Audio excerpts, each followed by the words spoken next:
Businesses and consumers operate and make decisions in very different ways, and while that might seem like a very straightforward point to make, it really does impact the way in which we research B2B versus B2C markets. A good starting point is the decision-making unit themselves. So within a business, the decision-making unit is likely to be broader and much larger than in a consumer context where there may only be one or two decision makers. And what that means is that when we're researching B2B markets, we need to get inside the organisation and then operate horizontally in an attempt to gather insights from each individual that's part of that decision. Secondly, the value of B2B purchases tends to be a lot larger.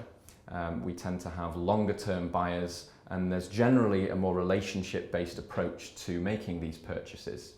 Part of the reason there is because there is higher accountability. Due to the fact that we have higher value purchases, the decision makers are more accountable for the decisions that they make, which absolutely impacts the way in which they respond to a research study like the ones we would be carrying out.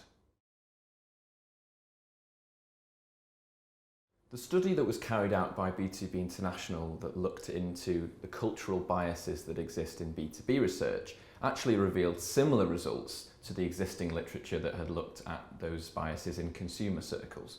For example, respondents in Latin America, the likes of Mexico and Brazil, more likely to provide higher scores on a rating scale than in the likes of East Asia, Japan, Singapore, and also parts of Oceania.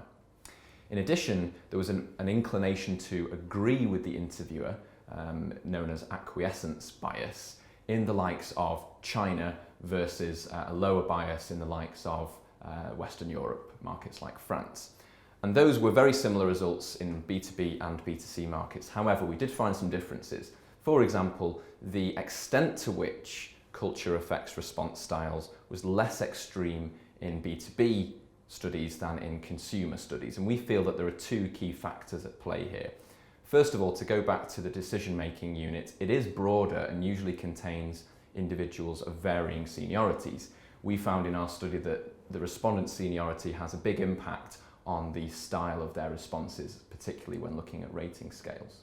Another important difference was the fact that many businesses today have a global reach, and therefore you might have multiple cultures affecting decisions and indeed affecting responses to B2B research that are present even within one organisation. You don't find that, or at least don't usually find that, in a consumer context.